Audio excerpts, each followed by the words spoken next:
She saw everyone ignore the Admiral's mute son until she spoke to him in sign language. The glass slipped, lemonade splashed, and every conversation on the Admiral's lawn froze mid-laugh. What Debra Ebert didn't know was that the small boy she'd just frightened was the one person in the crowd who had never been spoken to, not in words he could understand. And the man standing by the flag-draped podium, the one with enough rank to command a fleet, would spend the rest of his life trying to understand what she'd just done. The silver trays on the buffet line caught the late sunlight like mirrors at sea. Laughter from crisp uniforms floated across the Admiral's garden, clinking glasses, the hiss of champagne bottles. 3 weeks into her catering contract on the naval base, Debra still wasn't used to the stiffness of it all, the way every smile felt rehearsed, every joke timed to impress someone higher in rank. "Stay by the officers' tables," her supervisor hissed. "And for heaven's sake, don't talk to the Admiral's boy." Her heart skipped. The Admiral's boy. She'd heard the whispers among the staff, mute, delicate, troubled. 7 years old and already treated like a ghost. And there he was now, sitting alone on the edge of the playground behind the party, his small frame swallowed by a navy blue shirt, the swing beside him swaying gently in the sea breeze. Debra moved carefully between rows of polished shoes and glittering medals, balancing her tray. The Admiral himself stood at the far end, a figure of order and distance, the white of his uniform cutting clean against the sky. She had only seen him once before, striding through the mess hall like a storm, Admiral Manuel Olivera, the Iron Admiral. The tray was heavy. Her arms trembled. A sudden gust caught the linen canopy overhead, and a glass toppled, then another. Lemonade arced through the air and splattered near the boy's shoes. Silence fell. Hundreds of eyes turned. Debra dropped to her knees, frantically gathering the shards. "I'm so sorry, sir," she began, but stopped. The boy hadn't moved. Not a sound. His wide eyes shimmered with something like fear. His hands twitched tiny, restless movements she recognized in an instant. The language of someone trying to speak without sound. Without thinking, she signed, "Are you okay?" The boy's head snapped up. His eyes widened, then his fingers began to move, fast, clear, full of joy. "You know how? You can sign?" Her breath caught. "A little," she mouthed, trembling. "My sister, she—" But before she could finish, the crowd exhaled. The murmurs started. At the far end of the yard, Admiral Olivera was staring straight at her, at his son, laughing silently for the first time that anyone could remember. And from that moment on, nothing about the Admiral's house or his heart would stay the same. Hey, before we continue with the story, please like this video, subscribe, and share where you're watching from in the comments. Your encouragement helps us keep these stories coming. The letter arrived at dawn. Its envelope was crisp, the seal bearing the Navy's emblem pressed so firmly into the paper that her hands shook as she tore it open. Debra had barely slept, replaying the previous evening's disaster in her mind, lemonade spilling, the boy's wide eyes, the Admiral's gaze that could have frozen the air itself.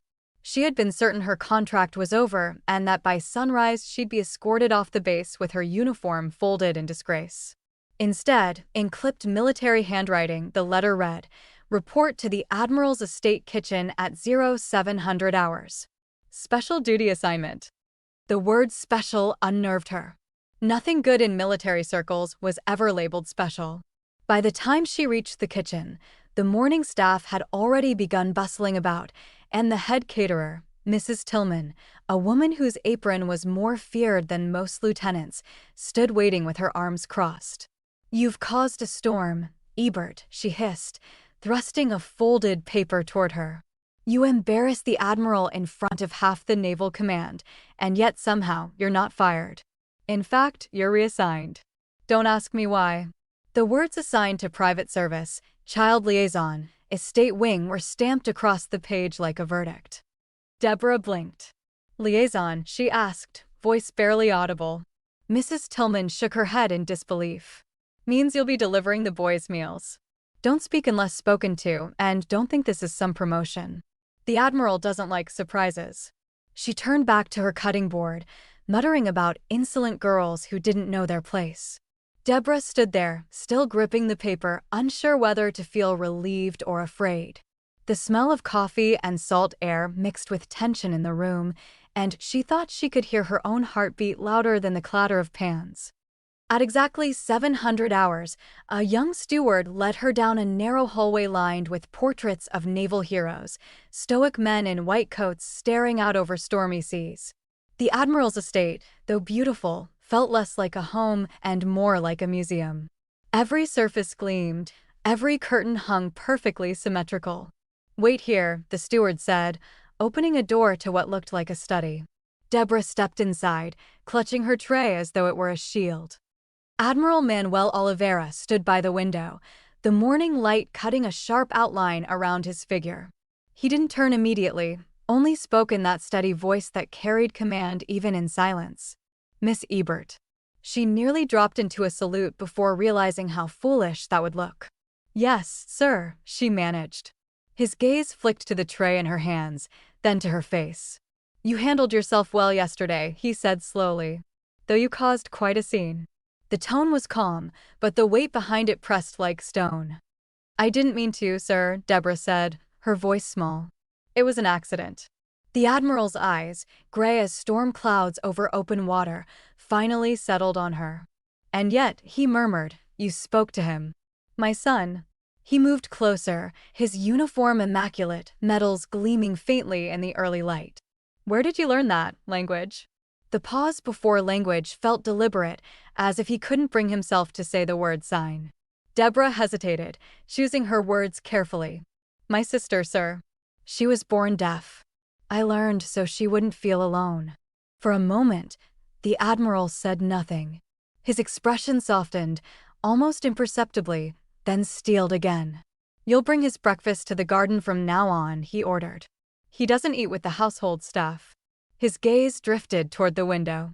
"This will be a temporary arrangement." There was finality in his tone, but something else lingered beneath it, curiosity, perhaps even gratitude he wouldn't name. Debra nodded, clutching the tray tighter. "Yes, Admiral." When she reached the kitchen again, Mrs. Tillman raised an eyebrow. "You're still breathing?" "Miracles do happen." Debra ignored her, focusing on the small porcelain plates she'd been instructed to carry, scrambled eggs, toast cut into triangles, a cup of cocoa. The Admiral's son ate like a ghost, the staff had whispered, leaving most meals untouched. As she carried the tray toward the garden, she felt the sunlight warm her face and the tension in her chest ease just a little. The garden was quiet except for the distant crash of waves and the rhythmic call of gulls. Harrod was there, exactly where he'd been the night before, by the swing set, tracing patterns into the sand with a stick. He looked up at the sound of her footsteps, eyes wide but not frightened this time. Debra set the tray down on the table beside him and smiled. Slowly, deliberately, she raised her hands and signed, "Good morning." The boy's entire face lit up. He scrambled to his feet, nearly knocking over the cup of cocoa, and signed back, "You came." "You didn't get in trouble?" Debra laughed softly. "Not yet," she replied, exaggerating the sign for trouble to make him giggle. Harrod's laughter was silent, but it filled the space with something warmer than sound. He motioned for her to follow him toward the sandbox where a collection of toy soldiers stood in crooked lines. "They're my crew," he signed proudly. "We're on patrol." Debra knelt beside him, brushing the sand off one small figurine. "Captain Harrod, reporting for duty," she signed with a mock salute. The boy's grin widened until it seemed to reach his eyes. Their morning passed in quiet companionship. Harrod showed her how he built battleships from sticks and bottle caps, explaining through quick, expressive gestures that each one had a mission. Debra listened, translating his movements into meaning, answering him in the same rhythm. It amazed her how natural it felt, how words weren't needed for conversation. For the first time since arriving at the estate, she didn't feel invisible. The boy's joy had a gravity of its own, pulling her closer with every gesture. From the far side of the garden, unseen, the Admiral watched.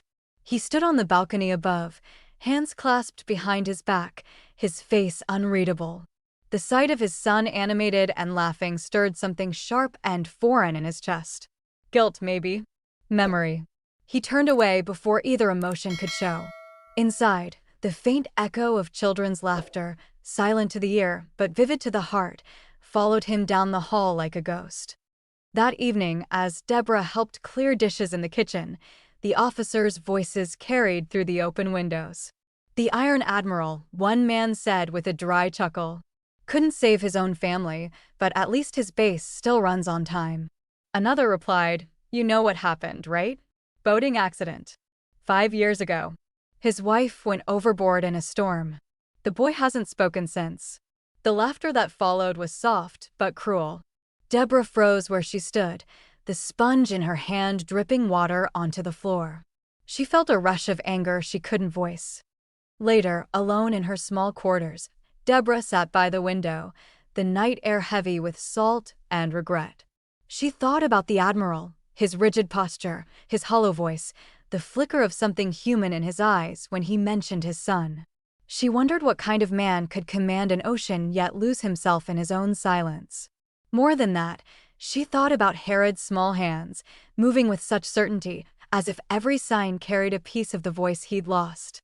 She promised herself she wouldn't let that voice fade again. Morning came with fog rolling in from the sea. Debra carried the breakfast tray across the damp grass, her shoes leaving small prints that disappeared almost immediately. Harrod was waiting as though he'd known she would come. This time, he had lined up his toy soldiers on the garden table beside the plates of eggs and toast. "They're having breakfast too," he signed solemnly. Debra grinned. "Then we better feed the whole crew." She placed crumbs before the little figures, and Harrod's silent laugh returned, brighter than the sunlight breaking through the mist. In that simple morning ritual, food shared, gestures exchanged, laughter unspoken, something shifted quietly in the air. The Admiral's house, for so long a fortress of formality, now held a soundless melody only two people could hear. And as Debra watched the boy reach for his cocoa, she realized she wasn't afraid anymore. She didn't know what the Admiral intended, or why she was still there, but for now she would stay. Because in Harrod's eyes, she saw the reason she'd learned this language in the first place, so no one would ever feel alone in silence again. Morning sunlight dripped like honey through the willow branches as Debra carried the breakfast tray across the dew-damp lawn. The garden had become her station, her quiet corner of the Admiral's estate where words didn't matter. Each day followed the same rhythm: warm cocoa, scrambled eggs, and small, careful gestures that built a language between her and Harrod. The boy would already be waiting, barefoot in the grass, the air alive with birdsong and the whisper of the sea beyond the walls. She was no longer the intruder who had spilled lemonade. She was the person who understood him. Harrod greeted her with a grin that belonged entirely to the morning. "Good morning, Miss Debra," he signed, his hands moving with a confidence that hadn't existed a week ago. She answered with the same enthusiasm, exaggerating each motion so he'd laugh. He pointed toward the fountain, where he had arranged 3 small stones in a careful line. "Crew meeting," he explained. "These ones will guard the garden today." Debra crouched beside him, nodding gravely as if commanding soldiers was the most serious duty in the world. Their routine unfolded in delicate repetition. After breakfast, they'd trace words into the sand or stack twigs into ship shapes, inventing stories about voyages that never needed oceans. Harrod told her, through a flurry of signs, that he loved ships, their sails, their flags, their courage to cross endless waters, but that the sea itself frightened him. "It's too big," he explained one morning, looking toward the glint of waves beyond the hedge. "It eats things." Debra wanted to tell him that not everything vast was dangerous, but she understood. Sometimes silence could swallow you just as easily. He collected smooth stones from the garden path, polishing each one carefully with his sleeve before lining them on the edge of the fountain. Each stone had a name, a secret identity that only he knew. "You've built a navy," Debra teased gently, signing the word navy with mock solemnity. Harrod giggled soundlessly, shaking his head. "No, not navy.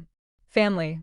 The answer stopped her breath for a moment, and she reached out to touch one of the stones, warmed by the sun.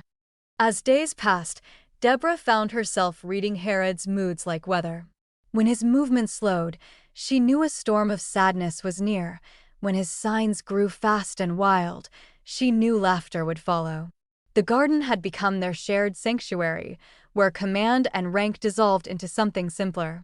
Sometimes, she caught sight of the Admiral's uniformed officers walking the perimeter beyond the fence, but they never came closer. It was as though the world outside the hedges had agreed to leave them alone. And in that rare peace, a bond bloomed wordlessly between them. One afternoon, clouds rolled in thick and heavy over the horizon. Debra carried a tea tray to the veranda where Harrod sat waiting with a stack of napkins and cups arranged like a fleet. He looked up at her and signed with exaggerated seriousness, "We are at war." She blinked in surprise, then realized he meant a game, battleships made from teacups and folded napkin sails. "Then we must defend the coast," she said, setting down her tray and joining him. Laughter, his silent and hers soft, spilled through the air like music the garden hadn't heard in years. From the upper balcony, Admiral Olivera paused mid-stride.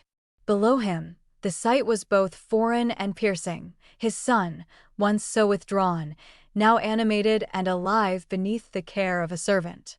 The woman's laughter reached him faintly through the open window, light and unguarded. His jaw tightened, a reflex born of habit, control, composure, distance. Yet behind his stern eyes, something cracked like old glass. For the first time in years, he saw his son not as a duty, but as a child. He turned away sharply and walked back into his office, each footstep measured but uneven. The walls seemed to close around him with their polished wood and framed metals. He reached for the locked drawer at his desk, the one he hadn't opened since the funeral. Inside lay a single photograph, its edges worn, showing a smiling woman with wind-tangled hair cradling a baby with dark eyes. His wife, Amelia, and Harrod before the accident. The picture blurred as he stared at it, guilt rising like tidewater, unstoppable and cold. The Admiral's fingers hovered above the photograph. In the stillness, he could almost hear his wife's laughter echoing from some distant memory, the way she'd balanced Harrod on her shoulders, the way she'd teased him for treating life like a battle plan. "He's a boy, Manuel," she'd said once, smiling across a dinner table lit by candlelight. "Not a recruit." But that light had gone out 5 years ago on a night when wind and water swallowed everything. Since then, he'd built his world from rules and silence, as if discipline could mend what love had left broken.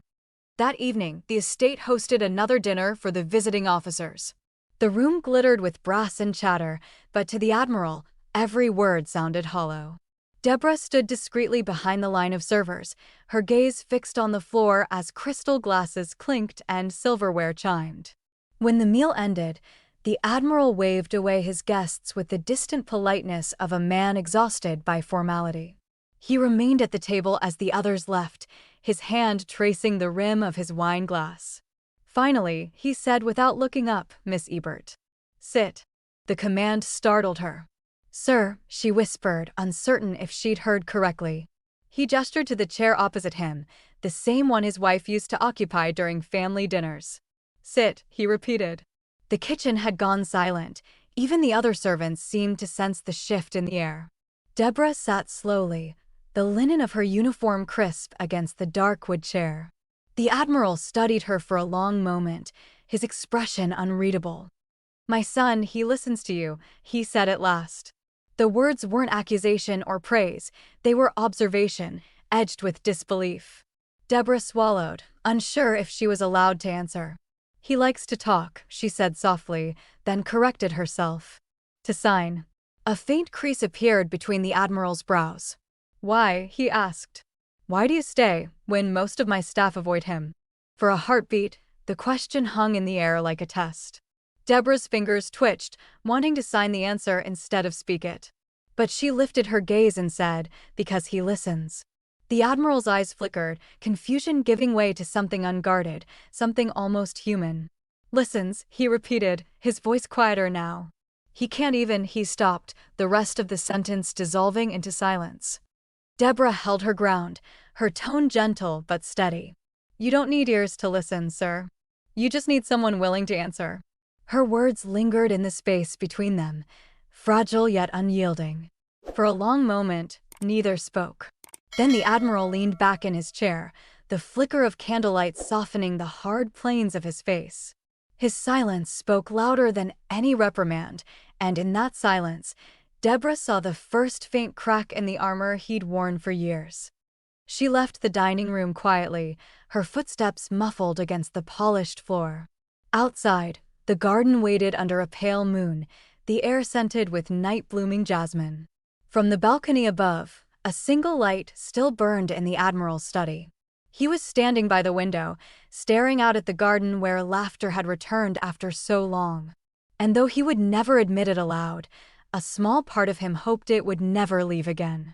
If you were in the Admiral's place, would you have the courage to face your guilt or keep hiding behind duty? Share your thoughts in the comments, and don't forget to subscribe for the next chapter, where silence begins to change more than one heart. The storm came in from the Atlantic without warning, a sweep of gray that blurred the horizon and rattled the windows of the Admiral's estate. From his study, Manuel Olivera stood motionless, watching the waves collapse against the shore below. Each crash of surf against stone echoed something buried inside him, an ache, rhythmic and familiar. He'd once loved storms. They reminded him of control, the precision of orders, the beauty of discipline, the way chaos spent under command. But now, even thunder sounded like accusation. He'd earned his title, the Iron Admiral, through decades of decisive leadership. In war, he had been the calm eye in every hurricane, the man sailors believed would never break. But what metals couldn't show was the corrosion underneath, a hollowness that no victory could fill. His late wife, Amelia, had called it long before tragedy struck. "You live on the bridge even when you're home," she'd said once, eyes bright with frustration. "You don't know how to stop commanding." He'd laughed it off then. He didn't laugh anymore. The photograph on his desk, the one of her holding Harrod as a baby, had faded along its edges, but her smile remained sharp, unwavering. It was the same smile she wore the last day he saw her alive. That afternoon had been warm and bright. She'd begged him to join them for a sail along the coast. He'd declined, locked in meetings with naval councilmen about fuel budgets and training exercises. When the squall hit 2 hours later, he'd been the last to know. They found the boat 2 miles out, capsized, broken. Only Harrod survived, silent, his voice swallowed by the sea that had taken her. He hadn't stepped foot on a dock since. Instead, he built walls of work, meetings, reports, drills, anything to keep from thinking. The men respected him for it. To them, efficiency was its own form of faith. They saw the medals, the polished boots, the unshakable command. No one saw the nights he walked the halls sleepless, pausing outside his son's room only to turn away before knocking. Duty was armor, and armor, he'd learned, was the easiest way to hide a wound that never healed. But the armor was thinning. It started the first morning he watched Debra with his son. He told himself it was inspection, ensuring she was doing her job, but the truth was more fragile. He couldn't look away. From the study window, he watched as she signed something, her hands fluid and expressive, her smile patient. Harrod responded, his small hands moving faster, shaping words out of air. Then, the boy laughed, a silent, breathless burst of joy that lit his entire face. The soundless laughter hit Olivera harder than any storm. He felt the urge to call out, to step outside, to share that moment, but the instinct caught in his throat. His hand twitched against the glass, fingers curling, then dropping to his side. He was a man who could command fleets, but he couldn't command a single word past the barricade of guilt and fear.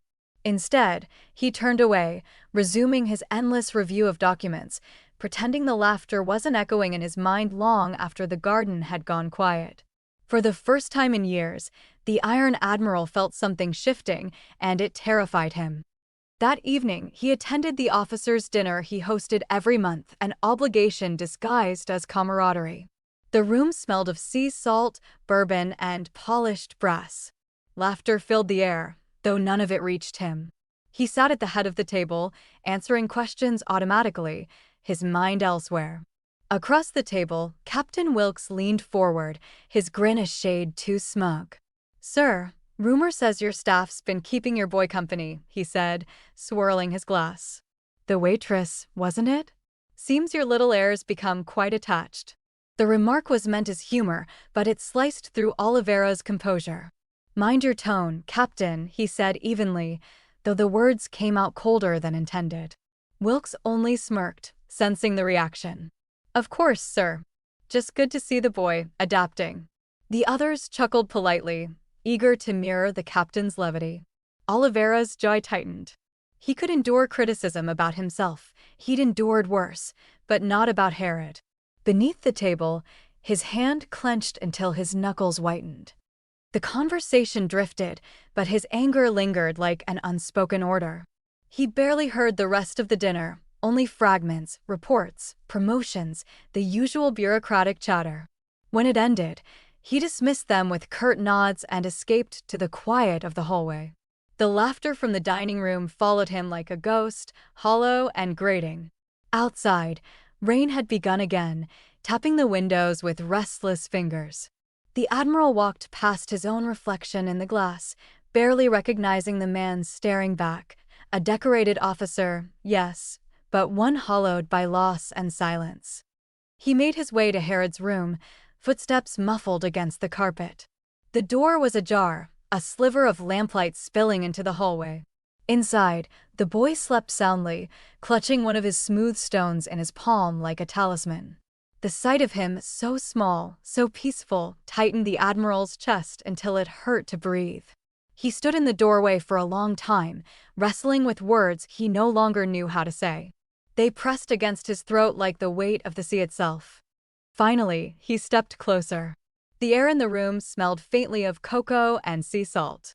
Kneeling beside the bed, he brushed a stray lock of hair from Harrod's forehead, his fingers trembling as they touched the boy's skin.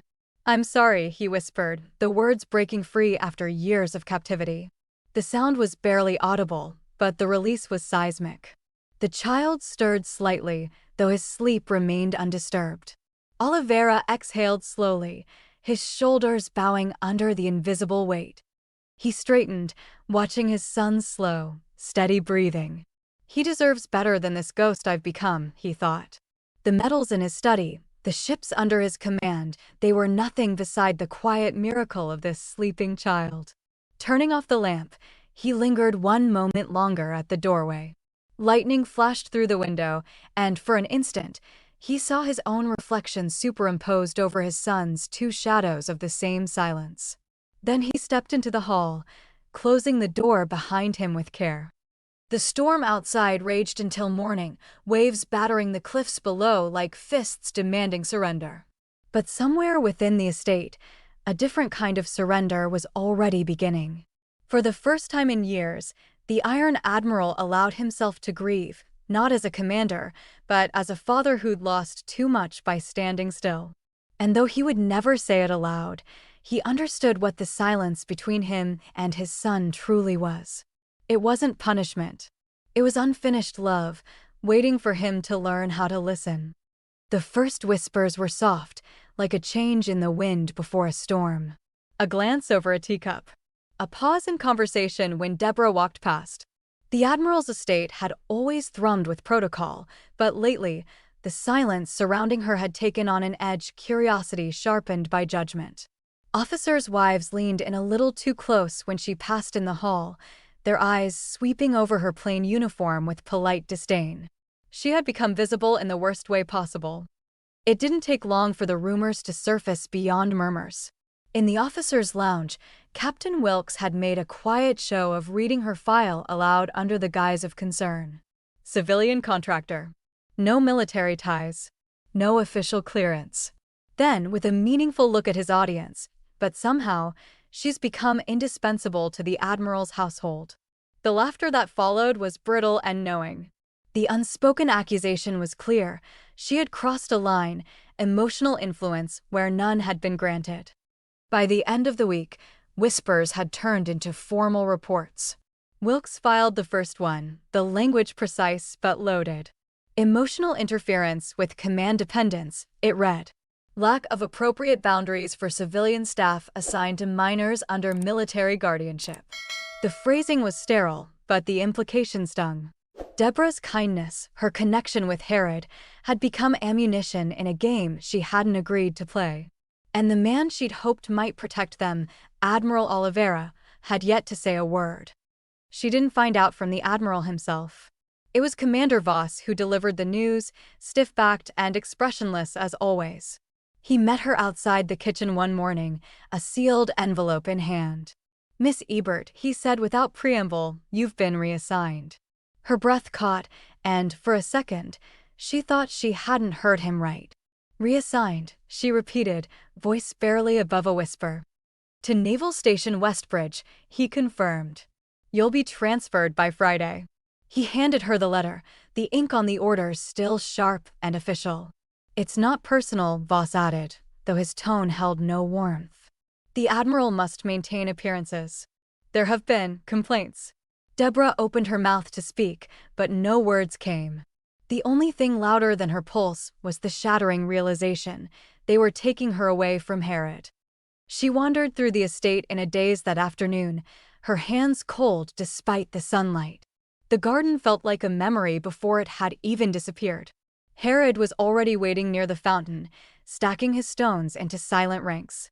When he saw her, his face lit up, but the moment she knelt beside him, something in her expression must have given it away.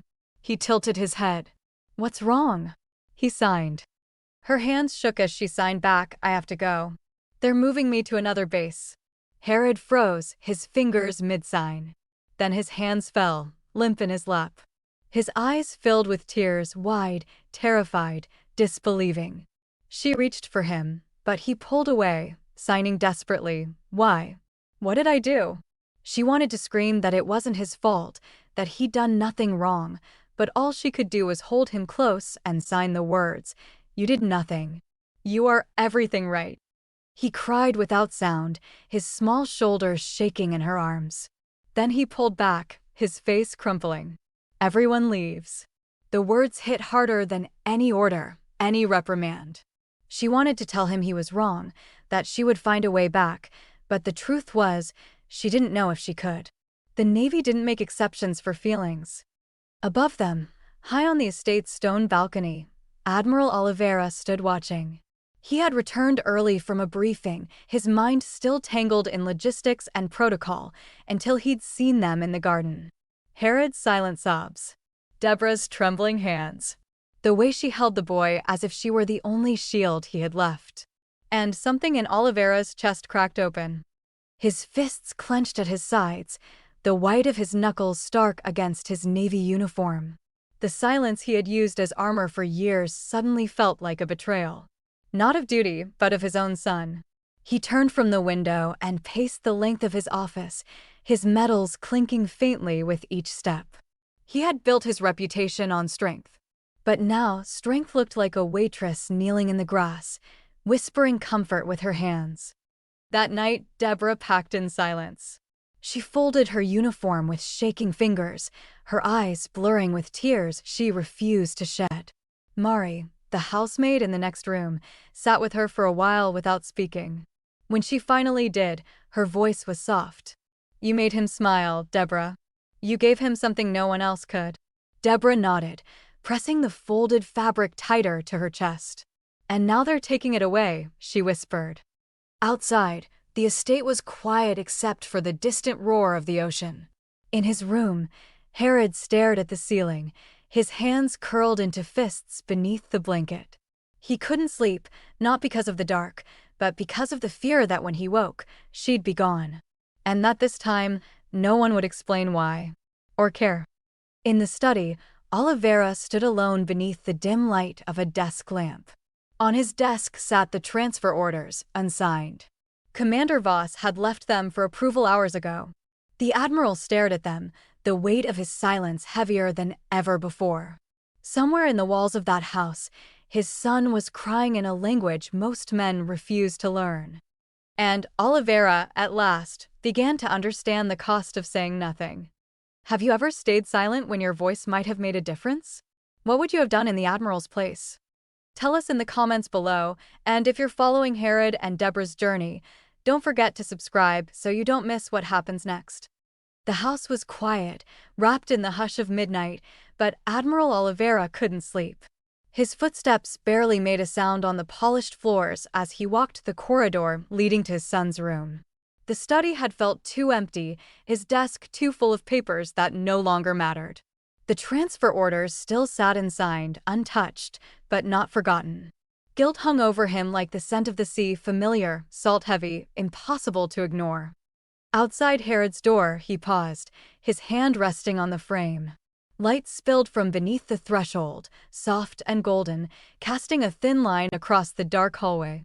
He considered turning back, unsure if he had the right to enter this space uninvited. But the memory of Harrod's hand signing "Everyone leaves" played again and again in his mind, relentless as a tide. With a deep breath, he pushed the door open. Inside, Harrod sat cross-legged on his bed, toy soldiers arranged before him like tiny troops awaiting orders. His face was calm, but his hands moved with restless purpose, lining up his soldiers, shifting their positions, starting over again and again. He didn't notice his father at first. It wasn't until Olivera stepped forward that the boy's eyes flicked up, startled but not frightened. The Admiral froze, uncertain how to speak. Then he did something he hadn't done in years. He knelt. Slowly, carefully, he lowered himself to his knees beside the bed, his posture stiff but humble. Harrod blinked in confusion. Olivera raised one hand, then the other, forming a sign he had practiced all afternoon behind closed doors.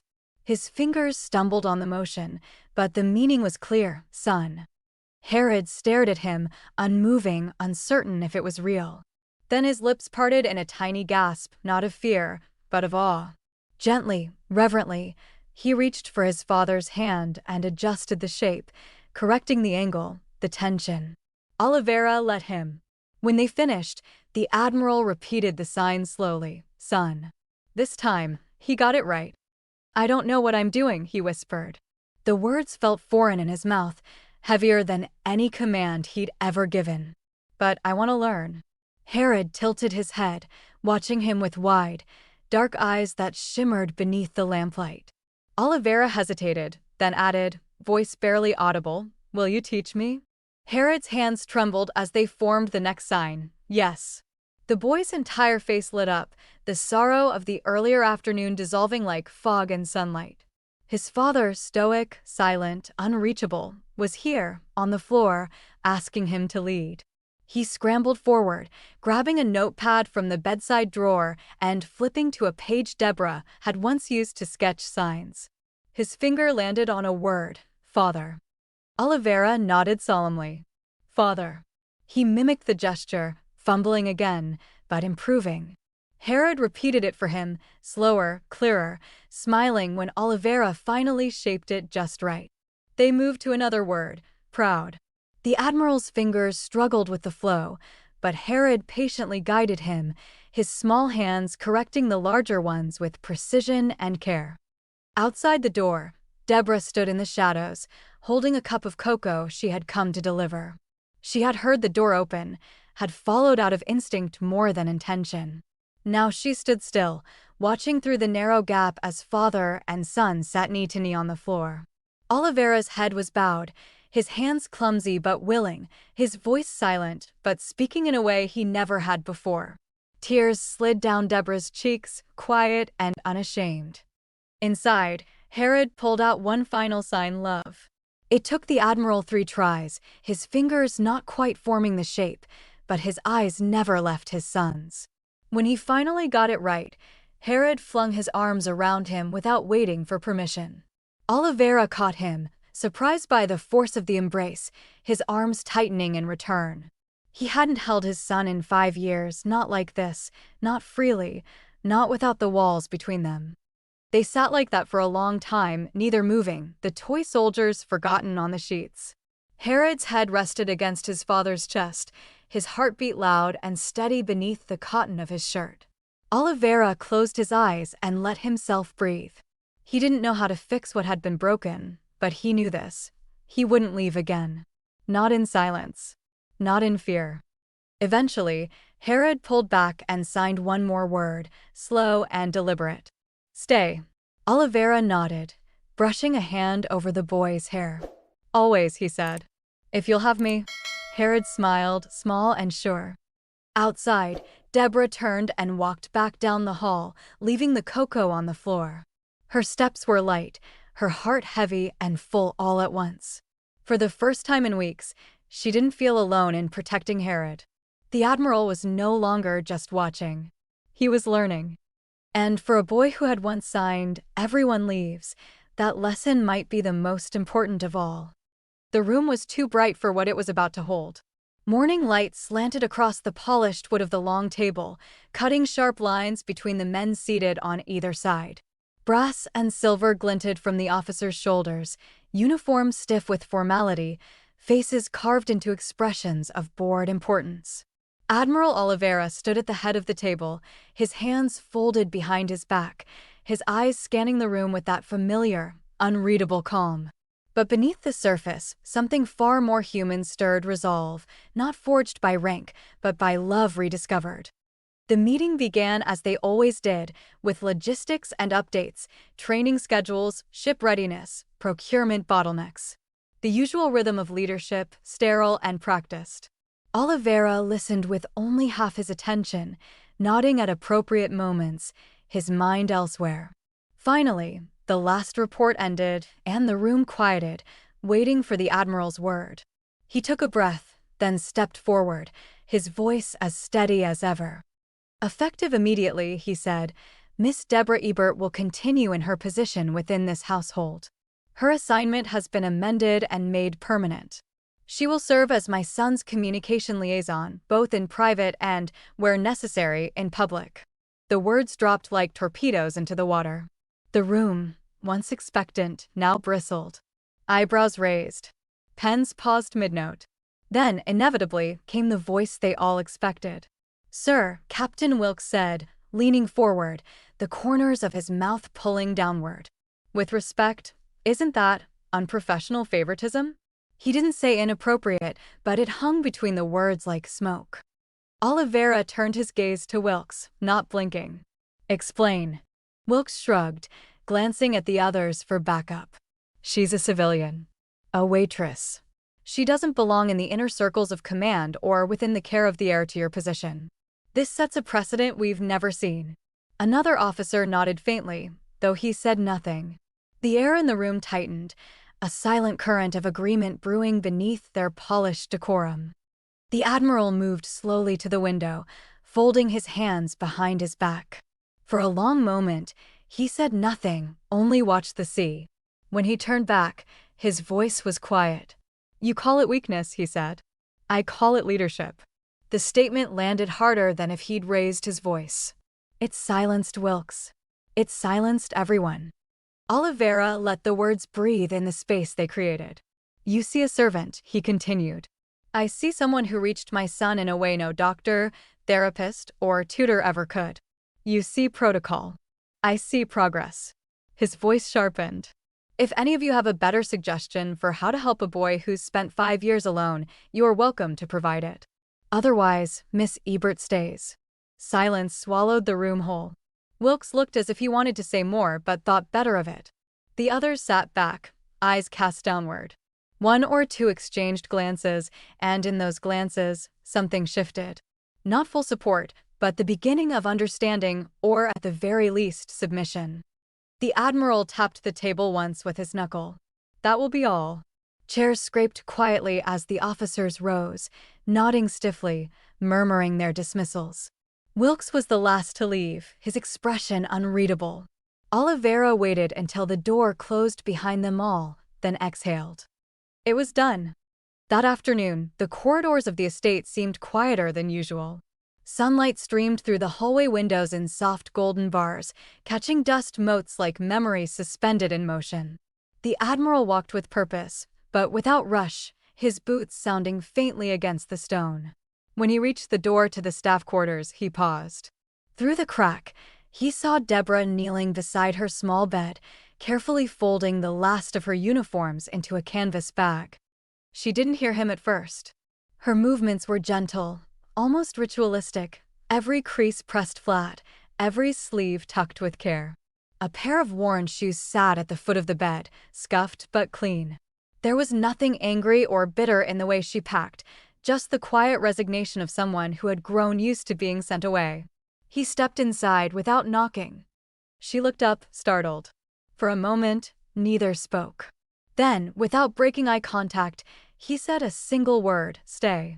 Debra blinked, uncertain if she'd imagined it. "Sir," she asked, slowly rising to her feet. Olivera didn't repeat himself aloud. Instead, he raised his hands, shaky but deliberate, and signed it, "Stay." The sign wasn't perfect, his fingers trembled slightly, and his pace was just a beat too slow, but it was unmistakable. Debra's breath caught. Her throat tightened. She hadn't seen him sign since that night in Harrod's room. "You mean it?" she asked, her voice barely more than a whisper. He nodded. "My son needs you," he said. "So do I." Debra stared at him for a long moment. The bag at her feet seemed suddenly very far away. Then, wordlessly, she reached out, took his hand, and pressed her fingers gently to his palm. "Okay," she signed. "I'll stay." Outside, the garden swayed gently in the breeze. Somewhere beyond the hedges, Harrod waited by the fountain, unaware that his world was quietly shifting again. A world where, for once, someone had chosen not to walk away. And this time, they were staying for good. The naval base had never seen this much color. Flags rippled on every pole, crisp whites and deep blues draped over fences and gates, and the air buzzed with excitement and ceremony.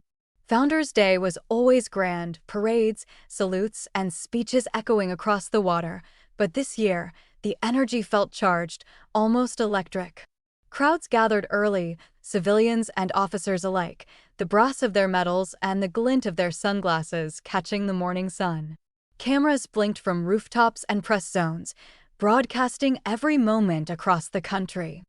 From behind the heavy velvet curtain on the platform stage, Admiral Olivera stood tall in full dress uniform, his face impassive, but his hands shaking just enough that he clasped them tight behind his back. Beside him stood Harrod, smaller than the uniform he wore, the ceremonial jacket buttoned all the way up, the crest of his father's rank stitched neatly onto the shoulder. His face was pale, but his eyes were steady as they scanned the sea of strangers beyond the curtain. Debra stood just behind them, barely breathing, her palms damp, her heart beating in time with the military drum roll echoing from below. No one outside this small circle knew what was about to happen. The announcer's voice rang out, clear and booming, "Please rise for Admiral Manuel Olivera and his son, Harrod Martin." The curtain parted. A hush swept across the audience like a wind dropping dead in its tracks. The Admiral stepped forward first, dignified as always, each movement measured and precise. Then Harrod followed, a half step behind, shoulders stiff, chin lifted just as Debra had coached him. Cameras whirred. The audience, used to rehearsed speeches and faceless traditions, was now watching something they hadn't expected. Olivera approached the podium. "Good morning," he began, voice even, controlled. "Today, as we honor the legacy of our fleet, our founders, and the men and women who serve, I want to speak not only as a commander, but as a father." A ripple moved through the crowd. "For years, I've led in silence where I should have listened. But today, I step aside, not to speak for my son, but to let him speak for himself." He turned to Harrod and nodded. Harrod stepped forward. His small hands trembled, but he didn't falter. He raised them high enough for all to see, and began to sign. "Thank you for coming." Debra stood to his left, her voice steady despite the lump in her throat. "Thank you for coming," she said, translating. "I know I can't speak like you.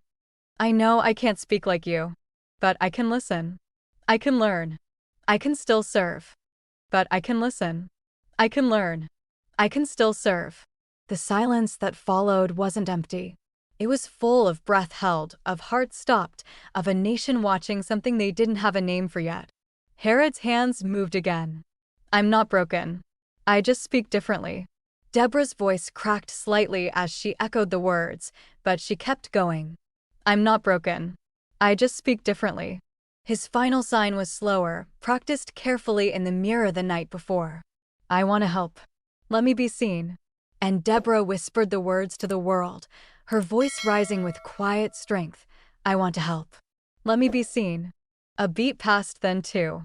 The audience was still. But before applause could begin, the Admiral did something that shattered every rule of decorum. Slowly, visibly, he raised his own hands. The cameras zoomed in. Proud of you. The Admiral signed the words clearly, deliberately, for the first time in public. The crowd didn't erupt, they transformed. Some gasped. Others clapped their hands to their mouths. One small girl near the front, maybe 5 or 6, mimicked the gesture with uncertain fingers.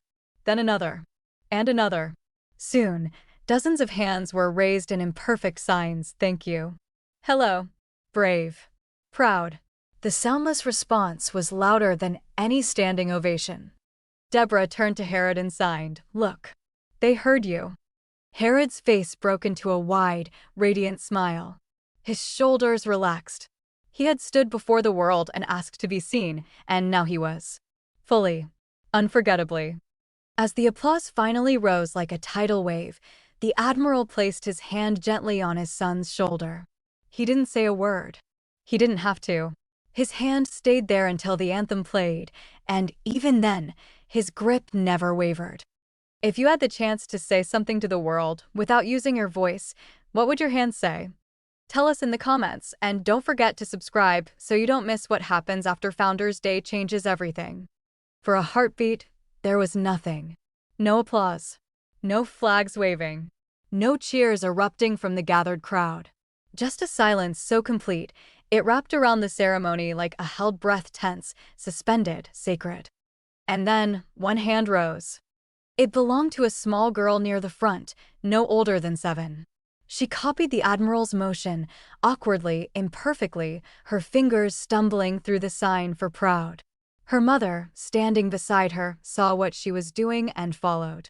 Behind them, a sailor raised his hand too, then another officer, then a row of civilians. The movement spread like sunlight melting frost, slow, uncertain, and beautiful. In a matter of seconds, the quiet courtyard became a sea of raised hands. Some spelled out thank you. Others attempted hello, brave, hope, proud. Not everyone got the signs right. But it didn't matter. They were trying. Together. Harrod stood at the edge of the stage, staring out at hundreds of people speaking his language, not fluently, but deliberately. His chest rose and fell fast, his fingers twitching at his sides, unsure whether to cry or smile.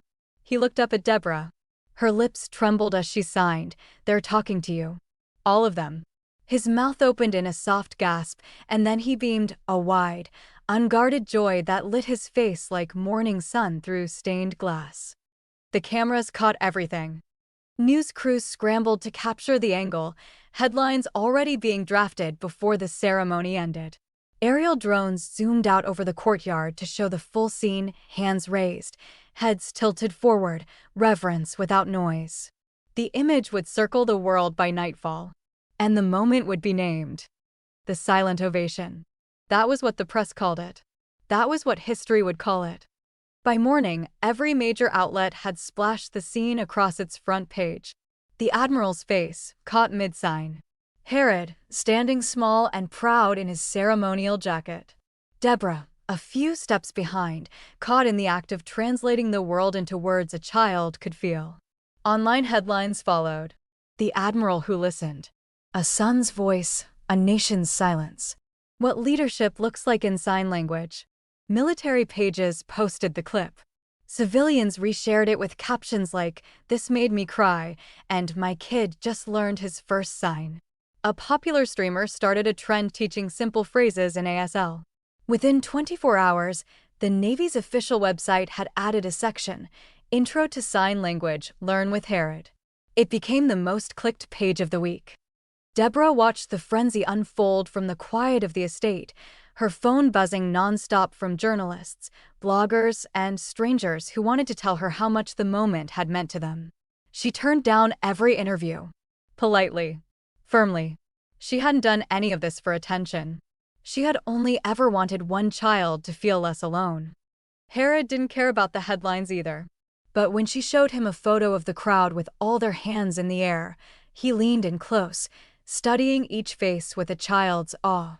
They spoke back, he signed softly, as if testing the truth of it. Then again, firmer. They spoke back. They listened. Debra reached over, brushing his hair from his forehead, and signed back, yes. You made them want to. It was only later that afternoon, when the Admiral came to the garden in full uniform, that Harrod repeated the words. He met his father's gaze directly, his hands steady as he signed. They listened. Olivera nodded once, his throat thick. You taught them, he signed slowly in return, his motions careful, practiced, but more confident than ever before. Harrod smiled, one of those rare smiles that had once felt like treasure. Now it felt like sunlight. Later that evening, the three of them sat on the garden bench, the courtyard still glowing with remnants of the day's joy. Lanterns swayed gently in the breeze, and somewhere down by the water, music from the enlisted barracks carried faintly over the air. Olivera leaned back, unfastening the top button of his jacket with a tired sigh. His metals clicked softly against one another, but he didn't seem to notice. He glanced at Debra, then at Harrod, then let out a quiet breath. There are things I've never been good at, he said aloud, mostly to himself. But this, he motioned loosely at the boy beside him. I want to be good at this. Harrod reached over and took his hand, not in a sign, just in a quiet, grounding grip. No rank. No orders. Just father and son, holding on to something that words had never been enough for. Debra watched them, her heart full and breaking in equal measure. Not long ago, she had been nothing more than a temporary worker with a tray of lemonade. Now she had helped open a door no one else had dared to knock on. And through that door, a father had found his son. The announcement came with little fanfare, though it echoed across every naval base in the country. A short statement from the Department of Naval Affairs introduced a new initiative, Project Listen, a communication outreach and training program for service families. It was created to bridge the gaps between command and connection, between tradition and change.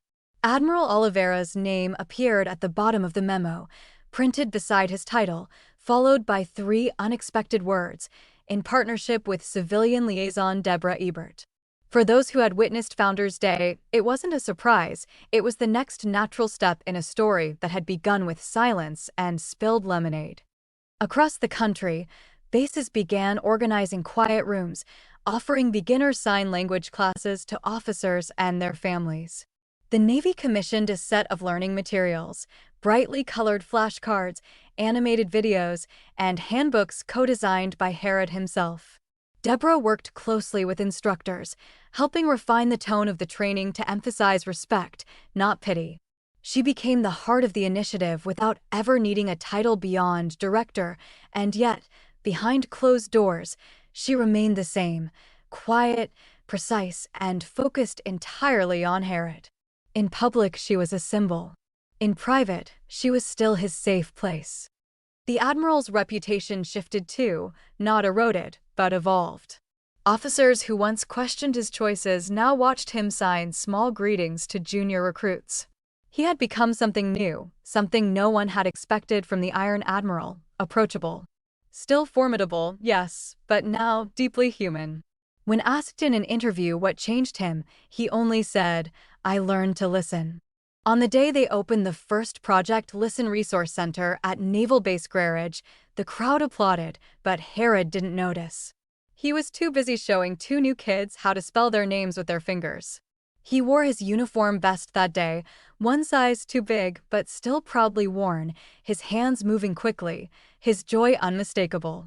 Cameras caught it, of course, just like they always did now, but this time, he didn't shy away. This time, he stood taller.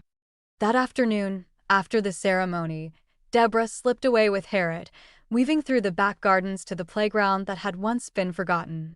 The bench was still there, paint chipped, metal worn, tucked beneath the whispering limbs of a coastal oak. A breeze rustled the leaves, and the sky above melted into the amber of early evening. Harrod plopped down on the bench like it was his throne, motioning with a grin for Debra to join him. She did, laughing softly as she brushed off the seat. A few moments later, Admiral Olivera appeared, still in uniform but without the stiffness. His jacket was unbuttoned at the collar, his sleeves rolled back, a file tucked under one arm. He looked tired, but it was the good kind, the kind that came from building rather than burying. When he reached the bench, he sat without a word, settling between them like it was the most natural thing in the world. The sun caught the silver in his hair as he turned toward his son. "Let's practice," he signed slowly. Harrod gave a firm nod, his hands already preparing a lesson. He moved through the words with the patience of a teacher. Ship. Family. Brave. Listen. Olivera followed, fumbling occasionally, but never giving up. Debra watched the two of them, her heart stretching to hold the beauty of it, this quiet lesson, this stubborn love. Eventually, Harrod signed something unexpected: memory. He pointed toward the swing set just a few yards away. Debra looked, and suddenly she was back in that moment, the first time she saw him sitting alone, silent and invisible, as officers and wives passed by pretending not to see. That had been the beginning. Now here they were, a triangle forged by choice, not blood, welded not by obligation, but understanding. The Admiral turned to her then, his hands moving deliberately. "Thank you for giving him back to me." Debra's throat tightened. She responded with a smile, her voice steady as her fingers replied, "He was never lost." Harrod leaned against his father's shoulder, and for a while, they said nothing more. The waves rolled beyond the hill, and seagulls circled lazily in the distance. The sun dipped lower, casting everything in golden light, stretching their shadows across the grass like a painting. Then Harrod lifted his hands one last time and signed a single word: family. Olivera and Debra repeated it together, their hands moving in perfect unison. No one said anything after that. They didn't have to. And thank you for watching until the end. There's another exciting story waiting for you on the left screen, don't miss it.